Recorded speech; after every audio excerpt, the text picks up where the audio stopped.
Okay, 3, 2, 1. Oh my goodness. Good morning, good afternoon. Whatever it is for you, I hope you're having a fantastic day. My name is Zach Schomler. This is Strong Opinion Sports, episode 457. Been kind of a weird week. I want to first tell you something. I don't know how to properly explain what I'm witnessing and what I'm hearing. I am pretty confident. I'm 99.9% confident you cannot hear what's happening in the background outside my apartment. But there's an Asian market around the corner, and there's a guy like banging a drum, bang, bang, bang, bang, then cymbals, and I'm very confused. It seems like they're allowing him to play drums in their establishment. I don't know. Is it like Chinese New Year? I missed that, the memo on it. Is there some holiday? I don't know, but I don't know. I don't know why there's a guy, like literally I sat down to hit record, and immediately a guy started banging on a drum, and I was like, what? Well, why is that allowed? I don't know. It's kind of throwing me off. I'm doing the best I can to hang with it. I'm pretty sure you can't hear, so I'm just going to keep going anyway. It's just kind of funny. I'm like, well, why is that happening? And what's the reason? Is there even a reason? I don't know. It's been kind of a weird week. February 8th was the anniversary of my brother's death. It's been 6 years, and dang, man, it really threw me off. I fight it really hard every year. Every year, I'm like, it's not going to affect me. I'm going to do something fun, and it threw me off for about a whole day. I've also been working on a lot of stuff this week, like predictions versus reality for next week. I've got a really cool episode planned with a guy I love who does Worst Take, Quincy. And I am just it's been weird because the Super Bowl sucks all the oxygen out of the room. And I don't want to put out content that is like overshadowed by the Super Bowl. So I've been making stuff, preparing. I think next week's going to pop off, be really crazy. But I've been kind of trying to get out of the way of the Super Bowl and the mammoth that it is. So this episode is pretty much entirely dedicated to the Super Bowl. We'll talk about the NFL honors. Ben Simmons finally got traded, and that'll be fun to talk about. But let's jump in. I want to start with this. I want to talk about how the Rams got to the Super Bowl. Some of the moves they made, some of the characters that are involved in that journey to get there. I cannot get everything. Feel free to write in with your favorite stories or favorite moments from the Rams' journey to the Super Bowl. But I kind of want to just use this moment to celebrate the team, celebrate the Rams and the journey they've been on. Win or lose, I think they've had an incredible year, and it's worth celebrating what they've done. Remember that the Rams went to the Super Bowl in 2018. They lost 13-3 to the New England Patriots, and their quarterback, Jared Goff, was not great in that game. And that's kind of where their Super Bowl journey begins, in my opinion. It was the Rams evaluating, is Jared Goff good enough to be our long-term quarterback here in LA? In 2019, they went 9-7. They did not make the playoffs at all. And last year in 2020, they did make the playoffs, but they actually benched their starting quarterback, Jared Goff, for their backup. Unofficially benched him for Jordan Wolford. If you asked the PR team, they would say Jared Goff was hurt. However, when Jordan Wolford got hurt and got knocked out of the playoff game, in came Jared Goff. Well, if Jared Goff was too hurt to play, then he shouldn't have played, but he did play. They benched him. They'll never tell you that. They had to save face so they could trade him away. But how rarely can you imagine a scenario where your starting quarterback is banged up a little bit but doesn't play in a playoff game? They benched him. There was a clear divide there. They thought they had a better chance to win with Jordan Wolford at quarterback, which is crazy, but that's a real thing that happened. And so in my opinion, the Rams Super Bowl run really began January 30th, 2021, last year, when they traded for quarterback Matthew Stafford.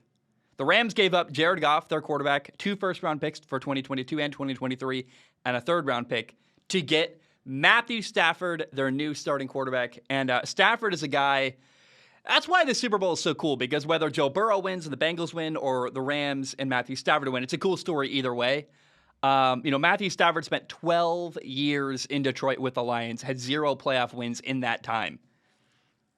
He played brilliantly, really, really fantastic football at times, but the team just could not win around him. And 1 year in LA now, he's got 3 playoff wins. He's now in a Super Bowl, and he had one of the best years of his career, like an all-time top 3 year, statistically, production-wise, of his entire career. And it's awesome, man. Again, I really think Matthew Stafford is a key character on this football team. He's really elevated this football team. He's done some stuff that Jared Goff cannot.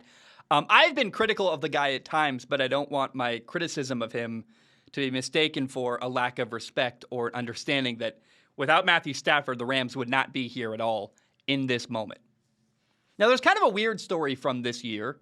Believe it or not, Desean Jackson, a speedy wide receiver, decided, I don't want to be on the Rams anymore. He felt like he wasn't getting the ball enough, not enough production, and he wanted out of L.A. He felt unused. He actually went to the Raiders after they lost Henry Ruggs. But what that did was open the door for the Rams to realize, hey, we need another receiving threat. And then Odell Beckham Jr. wanted out of Cleveland. He got released. And when they got the opportunity, the Rams signed Odell Beckham Jr. to be their new receiving weapon, which in my opinion is an upgrade from Desean Jackson. Kind of a crazy, weird turn of events that really ended up helping out the LA Rams. Now, unfortunately, on the same day they signed Odell, about an hour later, literally, their top receiver, Robert Woods, their number 2 receiver next to Cooper Kupp, Robert Woods tore his ACL. And so it was kind of oh my gosh, thank goodness we did trade for Odell, because if we hadn't made that move, or thank God we signed Odell, because if we hadn't made that move, we would have been with Cooper Kupp and Van Jefferson, and that's it. No other top receiver to work with our football team. And it took a little bit for OBJ to make an impact. There was a little bit of an adjustment period. The Rams kind of struggled at the middle of the year around the time they lost Robert Woods. They added OBJ. There was a lot of change going on, and I think that did hurt them. But eventually, once they settled in and got in a rhythm, Odell made a massive impact. And during their playoff run, he's made some really big plays and had some big games. Now, before the year even started, during training camp, the Rams running back Cam Akers tore his ACL. Tragic, sad, not cool. And that prompted LA to trade for Patriots running back Sony Michel. They traded a 4th and a 6th round pick to get Sony Michel because they're like, look, we need a running back. We need somebody who can make an impact on our team. He actually led the Rams in carries and yards. He had over 200 carries and 845 yards rushing. He shared the load with Darrell Henderson. And then, miraculously, during the playoff run, Cam Akers came back, which I really respect. His work ethic and the rehab it took for him to get back in time to be a part of the playoff run is pretty incredible. Cam Akers is amazing. And again, I go back to, every time the Rams had something go wrong, they were like, how can we find an answer? We lost our receiver. We need to fill a void. Let's get OBJ. Okay. We lost Cam Akers. We need to make a move. Let's go get Sony Michel. Over and over and over, the Rams made a lot of moves this year, a lot of transactions for big starting players, and they worked over and over again. At the trade deadline, the Rams made a move for Broncos star linebacker / edge rusher Von Miller. They gave up their 2nd and 3rd round pick in 2022 to get him. He's a huge star. To pair Von Miller with Aaron Donald on their defensive line, the impact that the interior rusher can have. For example, in the Super Bowl, Isaiah Prince is a big problem for the Bengals. He's their right tackle. He's not very good. If you put Von Miller one-on-one with Isaiah Prince, you're going to win that matchup over and over again. Now, let's say, okay, we got to clearly help Isaiah Prince. Let's put a double team on Von Miller. Well, you also got to put a double team on Aaron Donald. Then you got a one-on-one matchup. The numbers don't work. So Aaron Donald and Von Miller together creates a problem for every single offensive line you can run into, and he's made a huge impact. Now, think about this. This is crazy. The Rams traded away all but 3 of their draft picks for the upcoming 2022 NFL draft. They will get a compensatory pick at some point, but it's kind of a cool approach, in my opinion, actually. It reminds me a lot of, in the NBA, a guy like LeBron James who realized, I don't want to work with young players. He's like, rookies in the NBA, I don't know. I don't want to teach new guys how to play. I want veteran impact players. And in a different sport, for sure, but at a different scale, the Rams have said, look, who cares about draft picks? We don't need 1st-round picks, 2nd-round picks, even apparently 3rd-round picks. We want Von Miller. We want Odell. We want Sony Michel, Matthew Stafford. We're going to make big moves, trade away our future to get players to win now. And you got to give a shout out to the Rams general manager, Les Snead, for making move after move after move. And he and the Rams have been all in on the Super Bowl this year. I think they have a window. If they lose the Super Bowl this year, for example, I think the Rams still have a window open for next year as well. Although, can you imagine if the Rams do not win the Super Bowl this year? How much that would hurt all the moves they made, they're all in, and you lose to Cincinnati, the Bengals, who are just lucky to be here. That's a crazy thought. Now, I have to mention the Rams left tackle, Andrew Whitworth. He's a cool story. He won the Walter Payton Man of the Year award for his contributions in giving back to the community. He also is like a really cool stand-up guy. Apparently, there's a great story where he actually rehabbed with Joe Burrow last year in L.A. Joe Burrow destroyed his knee. They were rehabbing together. They watched games together. They both went to LSU. They actually won titles at LSU years apart. Now, Andrew Whitworth is playing Joe Burrow in the Super Bowl, and even crazier, the only two teams Andrew Whitworth has played for during his NFL career. He spent 9 years with the Cincinnati Bengals and then came to L.A. in 2017. And so now he's playing his old team in the Super Bowl, his buddy, Joe Burrow. And again, this Super Bowl you can't lose. If you're a Rams fan, obviously you want the Rams to win, but I think there's good people on both sides of the field in this one, and it's a lot of people you can root for, and certainly Andrew Whitworth is one of those people that is so easy to love and easy to root for. Now, here's another cool story. Let me drink some water real quick first. In January, the Rams made a move and signed veteran safety Eric Weddle after 2 years of retirement. He left the game for 2 years. Was a stud, was an incredible player.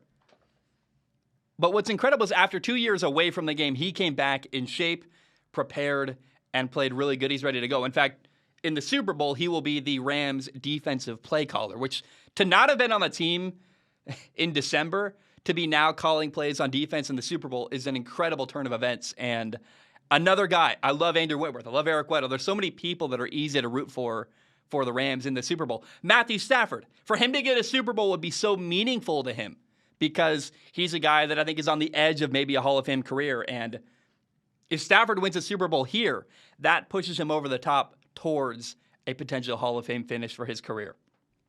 There's one more cool character that I love on the Rams, and that is their star receiver, Cooper Kupp. I had to mention him. I remember watching this guy live in college at Eastern Washington. He went to a small D1 AA school, and he dominated. He was incredible at Eastern Washington. And I remember going with my friends who were like, you think Cooper's going to go to the NFL? I think he's going to go to the NFL. He's way better than literally everybody. And not only did he go to the NFL, make a Pro Bowl, he actually led the NFL in receiving and yards and catches this year. He won the NFL Offensive Player of the Year this year. Cooper Kupp had 145 catches, 1,947 yards, and 16 touchdown catches. Almost a single-season record for the most yards. He's second most behind Calvin Johnson, and he's got the second most catches in a single season behind Michael Thomas. That is incredible. Cooper Kupp's had a great year. I love the guy. He's hard to hate, easy to love, really seems like a great dude.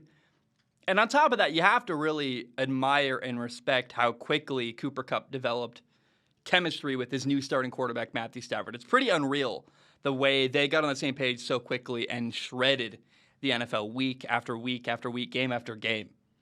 Now, the Rams went 12-5 this year. They only lost to playoff teams, which I think kind of is a testament to how good of a football team they are.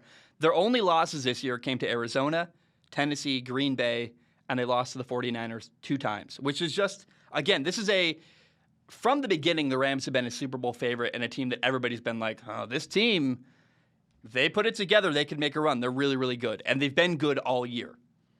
In the playoffs, they beat Arizona and Tampa. They beat Arizona and Tampa twice last year.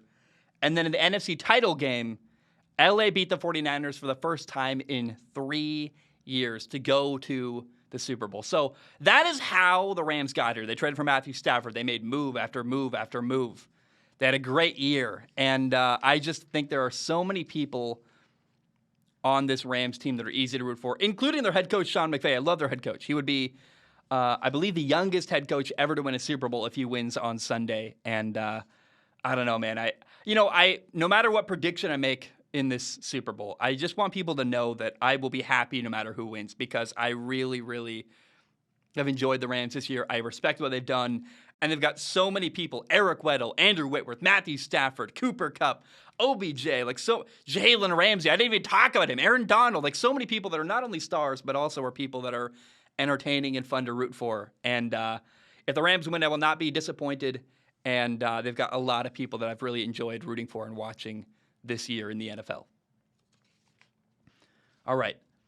I want to talk about how the Cincinnati Bengals got to the Super Bowl. Some of the moves they made, some of the characters involved. Remember, I can't get everything, and so I'm asking you guys to write in with your favorite stories related to the Bengals, your favorite stories, your favorite moments from the Bengals Super Bowl run. And I kind of just want to take this moment to celebrate the team and appreciate the Bengals, because win or lose, I think they've had an incredible year, worth acknowledging and celebrating.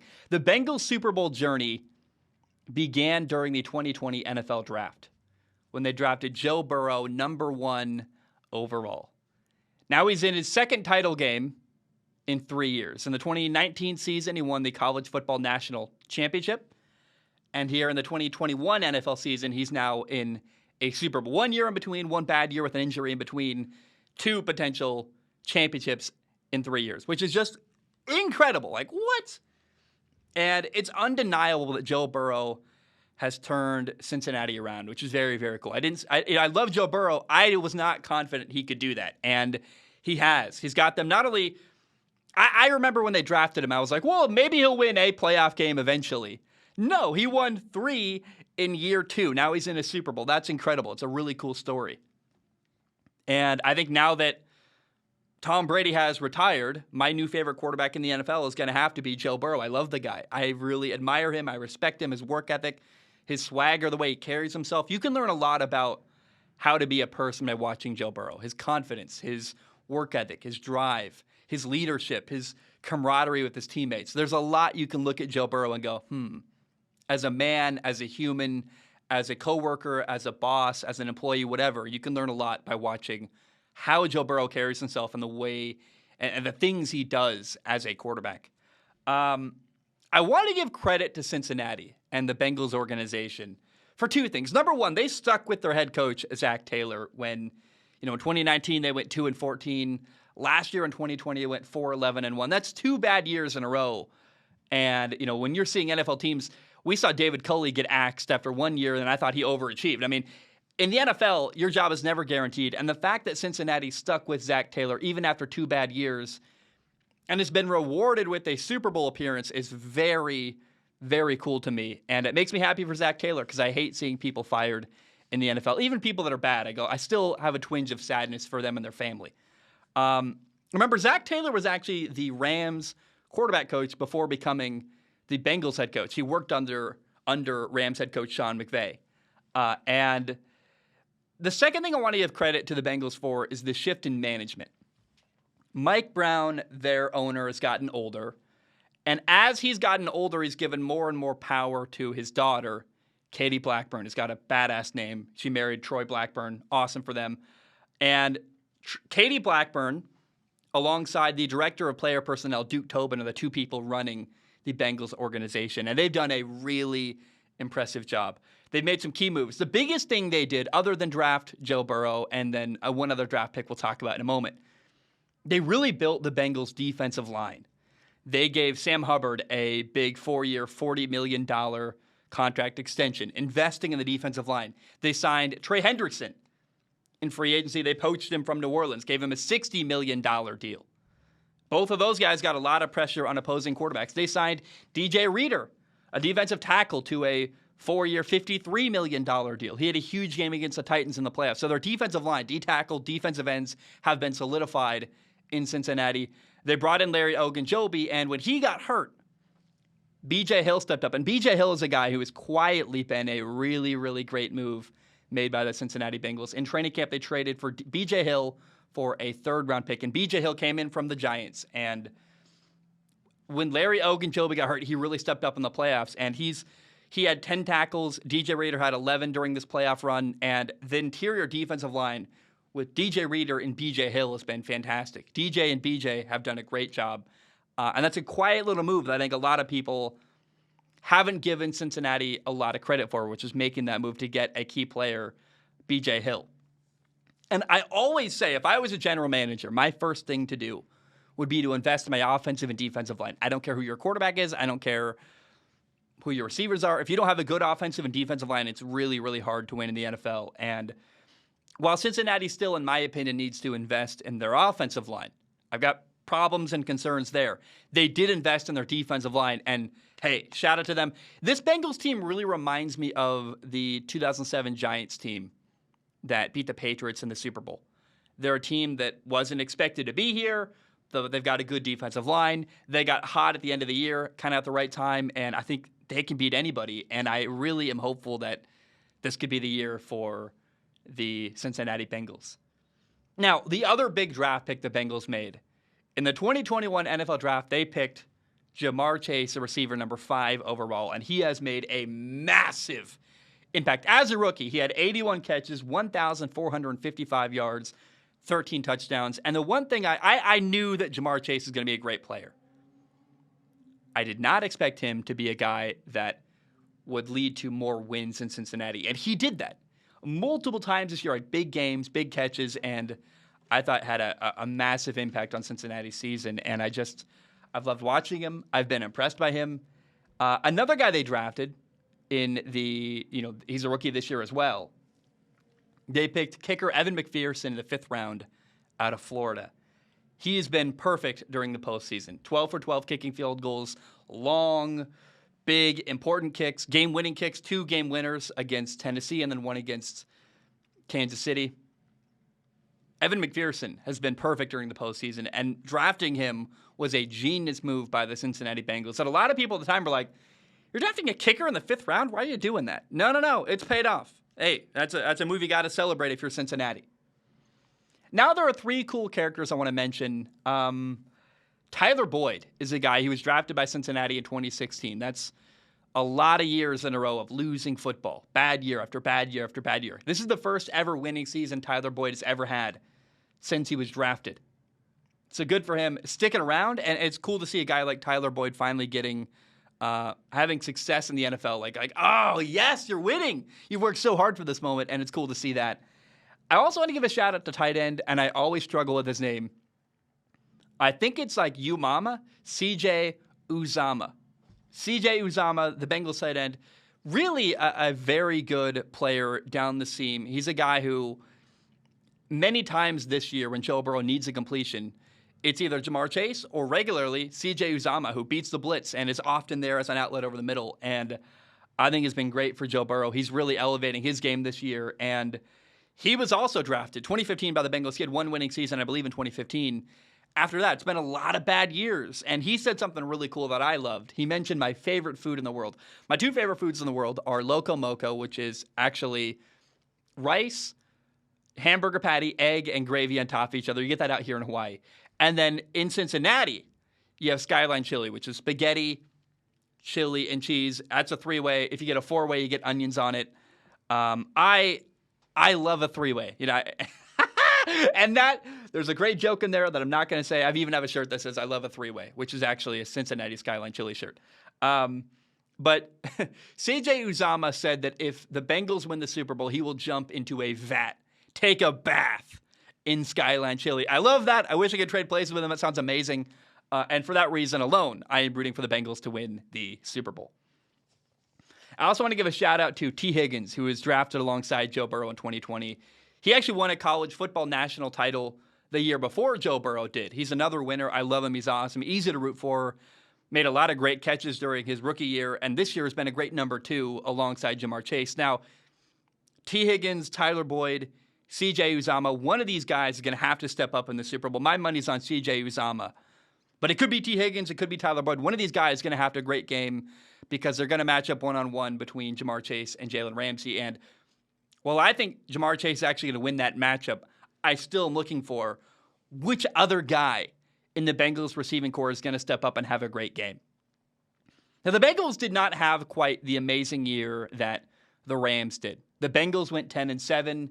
They won the AFC North. They started 3-1, had a good year, but they were not at all, at any point, a Super Bowl favorite. A lot of people were like, oh, good, they made the playoffs. And that was enough. They were like impressed and kind of surprised. Hey, Joe Burrow made it into the playoffs. Then he won a playoff game. You're like, okay, Joey B won a playoff game. Pretty cool. But we thought it would end there, and it kept going and going and going. And I do want to take a step back and look at kind of the low point of the year for Cincinnati. Week 8 and 9.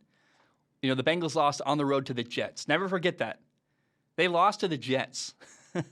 And then the next week they lost at home to Cleveland. And it was two bad losses in a row and a low point. But there were two big wins at the end of the regular season, week 17 and 18, that propelled the Bengals forward. They beat the Ravens at the end of the year, 41-21. Joe Burrow had 525 passing yards. And then I think it was week 17. I don't remember. One of the two games back-to-back. They beat the Ravens. Joe Burrow had 525 yards passing. And then they beat Kansas City at the end of the year, which really showed the Bengals, hey, we can hang with Cincinnati. And it was week 17 because the backup quarterback played week 18. So week 17, they beat Kansas City, and that was a big statement win for the Bengals, which I thought showed them later down the road, hey, we can hang with Kansas City. We can beat them. We've done it once before. So in the playoffs, they beat the Raiders. Everyone kind of went, okay, yeah, well, the Raiders were lucky to be there, and that's a good win, but it's probably going to end against Tennessee. And then the Bengals beat the Titans. And Joe Burrow was sacked 9 times on the way doing it. Got sacked 9 times, still found a way to win. Last-second field goal, they won the game. And then in the AFC Championship game, the Bengals are down 21-3 against Kansas City. On the road, in KC, it's cold, it's loud.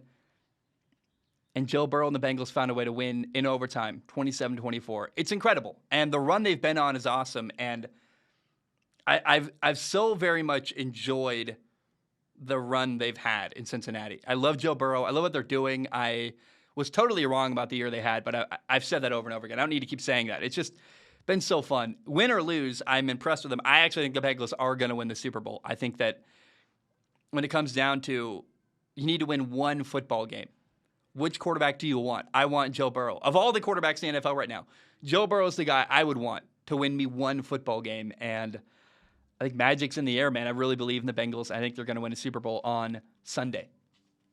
Got another cool story. Joe Burrow destroyed his knee last year. In case you missed it somehow, he was rehabbing in L.A., and apparently he spent a ton of time with the Rams left tackle, Andrew Whitworth, which I think is very, very cool. I love to hear that. They rehab together. They watch games together. They actually both went to LSU. They even won a title at LSU years apart. Whitworth won with Nick Saban, and Joe Burrow won, obviously, in 2019 with Ed Orgeron. But now, after rehabbing together this time last year, they were together in L.A., watching games, hanging out, spending time together. Now, they're both playing in the Super Bowl against each other. And on top of the ties that Andrew Whitworth has to Cincinnati and LSU, which Joe Burrow has played for both, it's just cool. And I can't say enough how much I don't care very much who wins the Super Bowl, because I'll be rooting for the Bengals. I want them to win. But if the Rams win, it's like, well, look, they're good people. There's a lot of cool people to root for there, and I will not be disappointed at all. So let's do it. Let's make a prediction. Let me drink some water real quick, then I'll make my Super Bowl prediction officially, which, I've already kind of done it, but whatever. Let me ask you a question. An incredible receiving core, a great defensive line, a stud quarterback. Which team am I talking about? Could be Cincinnati. Could be Joe Burrow, Trey Hendrickson, Sam Hubbard, DJ Reader. Could be Jamar Chase, Tyler Boyd, T. Higgins. Or I could be talking about Cooper Kupp, Odell Beckham Jr., Aaron Donald, Von Miller, Matthew Stafford. That could describe either the Rams or the Bengals. An incredible receiving core, a great defensive line, and a stud quarterback. In my opinion, the Rams are a better team on paper. They've got Jalen Ramsey. They've got stars galore. However, the better team doesn't actually always win the Super Bowl. I want to remind you of the last time the Rams, I thought, had the better team and lost in the Super Bowl. February 3rd, 2002. Rams against Patriots. The Rams were a 14-point favorite. It was the greatest show on turf. And they lost to a young, upstart quarterback in his second year. Not Joe Burrow, Tom Brady. It feels like history is repeating a little bit, where the Bengals are a team that is the overwhelming favorite, that everyone expects to win. And we got another young second-year quarterback who very much reminds me of Tom Brady, the work ethic, the controlling everything he can control in Joe Burrow. And even though the Rams are loaded, Von Miller, Aaron Donald, Jalen Ramsey, Matthew Stafford, Odell Beckham Jr., Cooper Kupp, you cannot deny all the talent on this Rams roster. I got a couple reasons why I think the Bengals are going to win this Super Bowl. Number one, you don't need to beat the Rams 10 times to win a Super Bowl. The Bengals have to find a way on Sunday to win one time, 60 minutes, 4 quarters, and anything can happen. We've seen over and over again in football that a couple things go your way and a couple bounces happen and suddenly you got a big lead and all the momentum. Right now, if I had to pick any quarterback in the entire NFL, Aaron Rodgers, Patrick Mahomes, Tom Brady, who's retired, but he's still in my head. The guy, Josh Allen, the one quarterback I would want to run my football team to win one game. If I need to win just one game, I'd go with Joe Burrow. And I think it's going to be close. I think it's going to be a wild football game. The Rams are going to have turnovers, in my opinion. That will give the Bengals a lot of momentum. And I believe the Bengals will win the Super Bowl. Now, there's a key matchup I want people to pay attention to. It will be the Rams star corner, Jalen Ramsey, guarding the Bengals star receiver, Jamar Chase. I think that advantage actually goes to the offense, to Jamar Chase, because all he's really got to do is catch. If he catches 3 deep balls on Sunday, 3 catches for 90 yards, we're going to go, he won. He won the matchup. Like, you don't actually have to have a high success rate to win that matchup. Number 2, the rules in the NFL skew towards the offense. I had a source tell me, hey, sometimes in the NFL, you just got to try to be near a receiver and hope the quarterback throws a bad ball. Because if the quarterback's accurate and throws a good ball, there's nothing you can really do because of the way the rules are written in the NFL right now. A corner has a really, really hard job. And guys like Trevon Diggs get beat all the time, and they're opportunists. The reason why Trevon Diggs has a bunch of picks in the NFL is because when a quarterback throws an inaccurate or bad pass, he's an opportunist who's ready to go and be there in that moment. Jalen Ramsey can do everything right and still lose because Joe Burrow is really accurate and can throw a perfect ball. On top of that, I worry Jalen Ramsey could get a pass interference call or 2. A deep ball, there's some hand fighting. Jalen Ramsey gets emotional, and suddenly you get a penalty that hands Cincinnati 50 yards, and you're like, well, wow. I think if you go one-on-one Jalen Ramsey versus Jamar Chase, it's not fair. Not because Jamar Chase is way better, but because the way the NFL rules are written, it's an almost impossible job for a guy like Jamar Chase against Joe Burrow, or for a guy like Jalen Ramsey trying to guard Jamar Chase with Joe Burrow throwing him the football. I am terrified of the Rams' defensive line.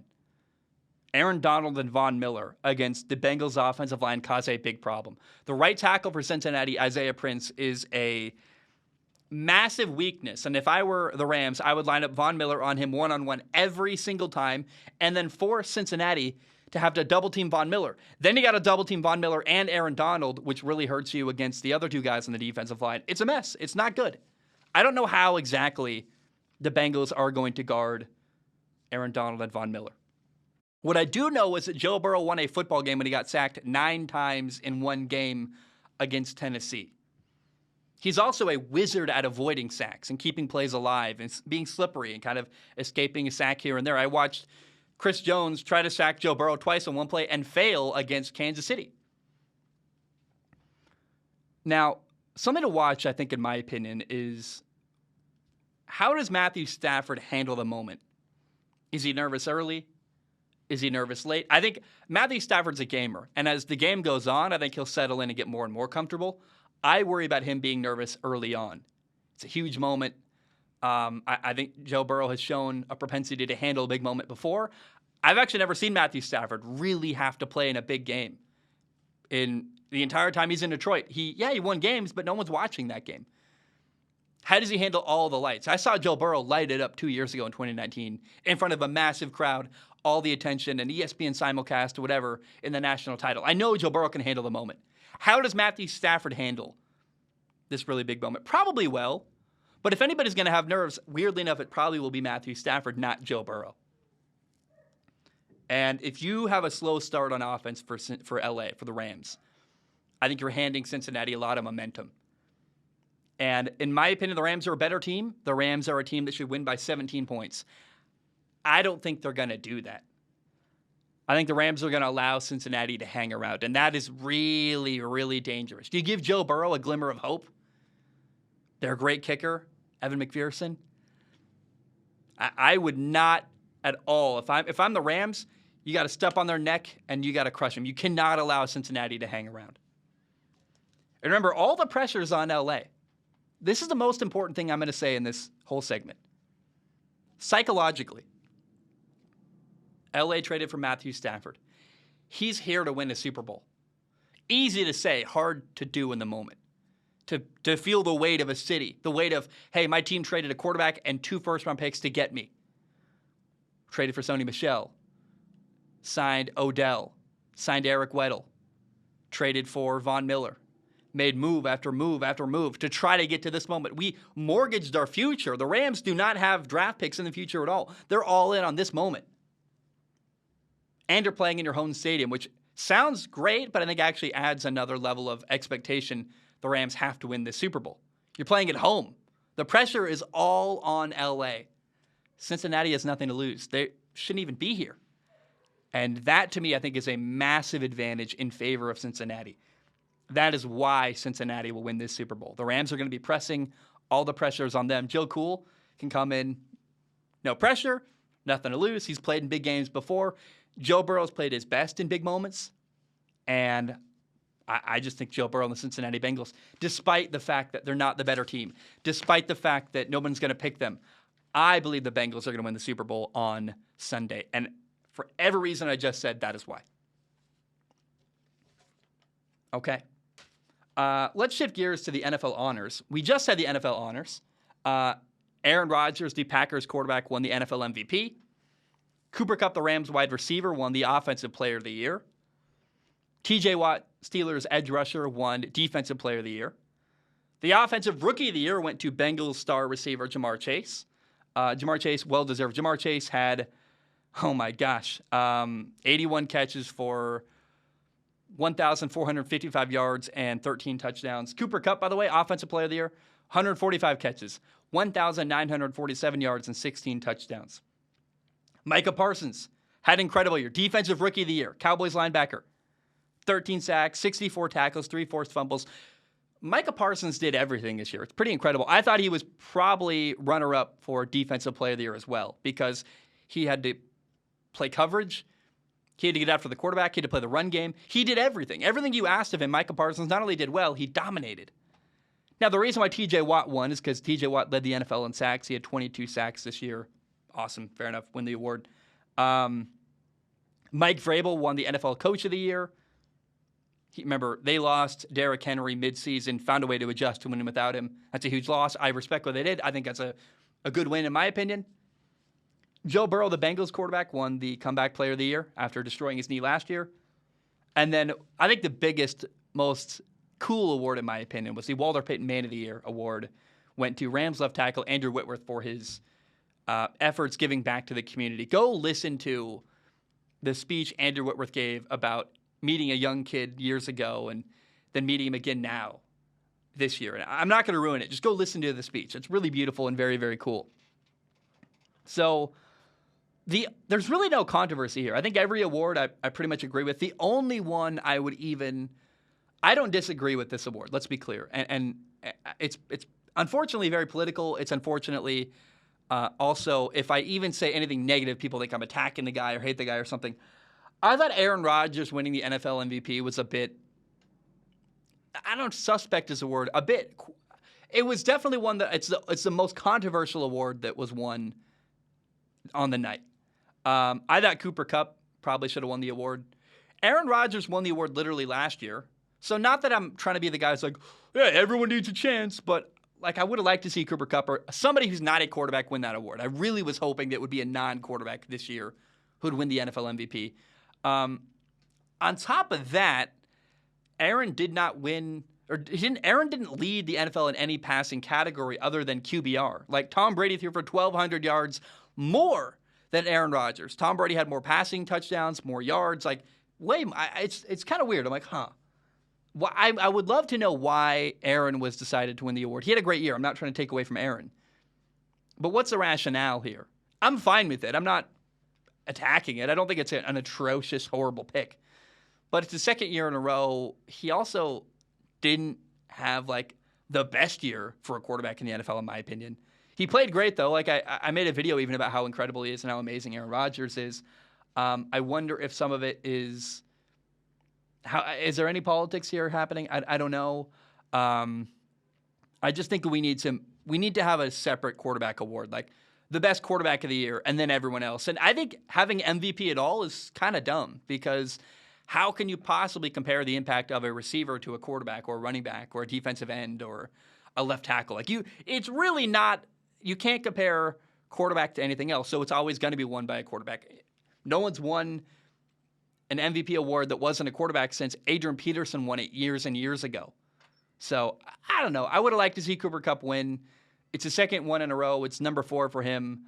I think it does really further solidify my criticism of him, actually, which, remember when they didn't show up and didn't score enough points against the 49ers in the playoffs? I said, look, that's your MVP quarterback. You got to score more points. Like, I'm sorry, but you can't have a 2-time back-to-back, a 4-time really, a back-to-back MVP level quarterback who doesn't score enough points at home against the 49ers and then blame anybody but the quarterback. Like, so I thought, if anything, Aaron winning the MVP made me even more go, well, that playoff loss is definitely on him. You can't win the MVP and then complain about anything other than, hey, I got to score more points. Now, no quarterback has ever won the MVP and retired, and no player has ever won the MVP and gone to a new team. It was kind of funny. Peyton Manning presented the award to Aaron Rodgers, and kind of felt like a Broncos moment.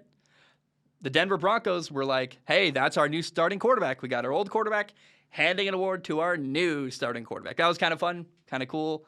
And the only other person who's won more MVPs than Aaron Rodgers is, in fact, Peyton Manning, who's won 5 NFL MVP awards. I've been critical of Aaron, and I mentioned that I thought it was a bit of a weird pick, but I certainly think he deserves it. Aaron had an incredible year, played great football all year. Cooper Kupp, I thought you could have flipped Cooper Kupp and Aaron. I thought Aaron could have won Offensive Player of the Year. Cooper could have won MVP, but I'm nitpicking here. That's literally the only criticism I have of the entire list in front of me. I thought every award was given out to someone who was well-deserving, and it's not every year that I go, oh, yeah, I love every award given out. Like, this is the most I've agreed with any award ceremony in a long time at the NFL Honors, and I'd love to hear your feedback. Who didn't win an award that you thought should have? Who did win an award that you thought maybe shouldn't have? Write in, let me know. Also, best moment went to the kicker in Baltimore. I'm forgetting his name. Oh my gosh, I think it's Justin Tuck. It's Justin Tucker, maybe. I think Justin. Let me Google it up. Why am I so stupid? One time I forgot John Elway's name too. I was like the guy who didn't go to. He almost played baseball. He went to Stanford. He won 2 Super Bowls. End of his career. Justin Tucker. Okay, there we go. Justin Tuck was a defensive end for the Giants, I believe. Justin Tucker is a Bengals kicker, or the Ravens kicker. Excuse me. I saw he won Best Moment of the Year with his 66-yard game-winning field goal against the Lions to break the record for the all-time longest kick in the NFL. Well-deserving, very cool for him. Let's end the show this way with actually basketball. So if you hate basketball, goodbye. I love you. Have a great day. I'll see you after the Super Bowl.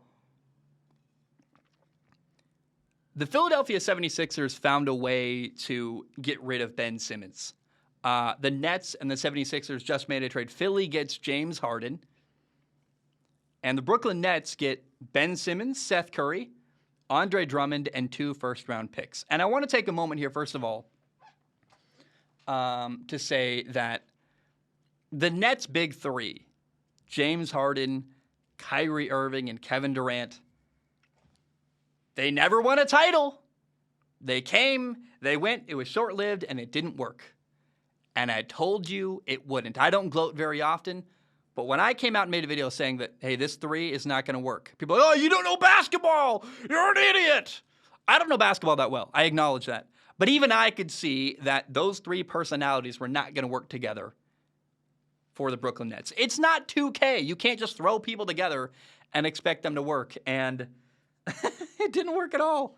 I got laughed at, and here we are. I was right. And I don't know. I feel like I'm gloating. I'm not trying to gloat, but I am definitely like, look, I remember getting a lot of angry, mean hate when I said the Nets would never win a championship together, and they didn't win a championship. That big three didn't work. And the Nets needed to trade James Harden. He doesn't want to be there. It's really hard to work with people that don't want to work with you. It just, you can't force people to work with you. And I thought it was a good move. I'm interested to see what he does in Philadelphia.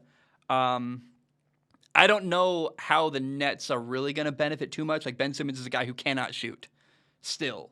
But I will say, while it's good for Philly, it's not great for the Nets, but it's really good for Ben Simmons. Ben Simmons doesn't need to be a shooter in Brooklyn. They have Kyrie Irving and Kevin Durant whenever Kyrie Irving does play.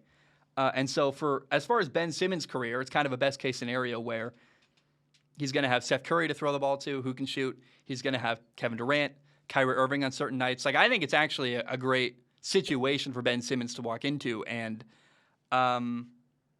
we'll see. I have an open mind here. I would like to see. I feel better about this big three than I felt about the last one in Brooklyn. But is Ben Simmons does that really make you a big three? I don't know. But I don't know. It's pretty. I just want to remember and remind people that I made a video a long time ago saying it wasn't going to work. I got laughed at. I got made fun of. A lot of mean comments. I try not to hang on to them, but anytime you see a bold prediction like that come true, where I thought it was very obvious that the Brooklyn Nets were not going to work with that big three. And again, I acknowledge, I know football way better than I know basketball, but I do know personalities. I know how chemistry has to work, and I knew that those three were not going to work together in Brooklyn, and it has come to an end. The Kevin Durant, James Harden, Kyrie Irving era, the short-lived one in Brooklyn, and it was fun. They were entertaining to watch, and they never won a title. All right, guys, that's all I have. I love you. I appreciate you. Next week, look at me in the eyes for watching on YouTube. Next week's going to be effing awesome. I'm really excited. I got a Quincy Carrier interview. Obviously we'll cover the Super Bowl. A lot of predictions versus reality. Tuesday, Wednesday, Thursday, hopefully. Friday, the Quincy Carrier episode will come out talking about the Browns, talking about his approach to his show. I'm excited, man. I think it's going to be an incredible offseason. It's hard, man, to keep up with the constant. Football season's the hardest time of year for me. It really is. It's emotionally hard. I don't get a lot of sleep.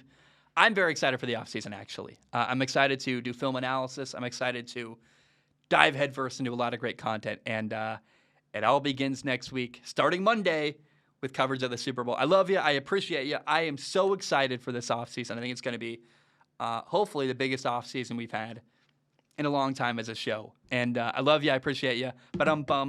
Bam, we are done.